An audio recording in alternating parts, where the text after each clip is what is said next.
Siguro, ang kulang na lang sa akin ngayon, yung babaeng mamahalin ko at makakasama ko.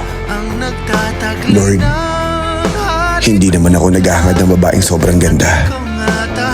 Ayos na po sa akin kahit simple lang. Basta aalagaan po ako at pakamamahalin. Ganun din po sana ang mga magiging anak namin. Sana dumating na po siya sa buhay ko, Lord. Sana po makilala ko na siya. Okay lang, Lord. Kung gusto niyo na siyang ihulog sa akin.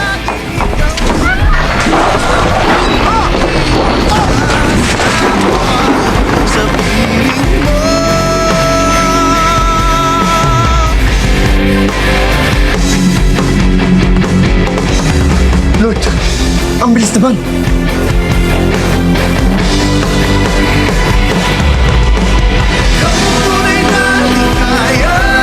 Ano yun? Uy! Sino yan, ha? Saan siya nanggaling? Alam! Siya! Bakit may baril?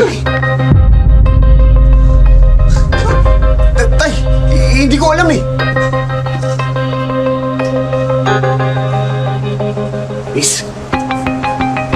Miss? Miss?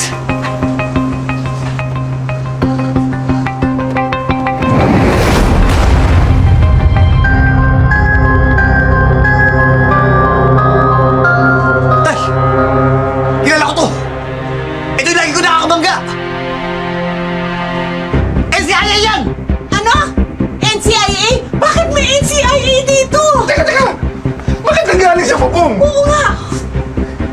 Hindi ko alam, Tay. Kanina lang ako nagdadasal ako eh. Ang sabi ko, Lord, ihulog niyo sa akin yung babaeng mamali ko tapos bigla na lang siya nahulog eh. Ano itong narinig kong ingay? Sino yung babaeng yan?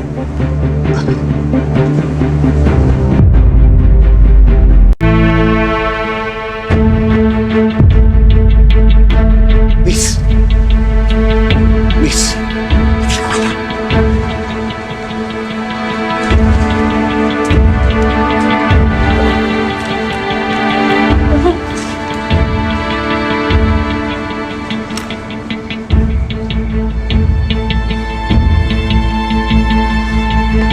Tay, may sugat mo siya.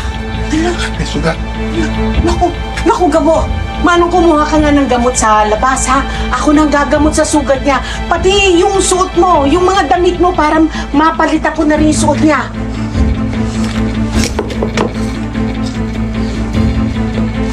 Sige na. Lapitan mo, mami. Lamitan mo. Lamitan mo. Oo. Ikaw yun. Ikaw, Ikaw lang. May baril.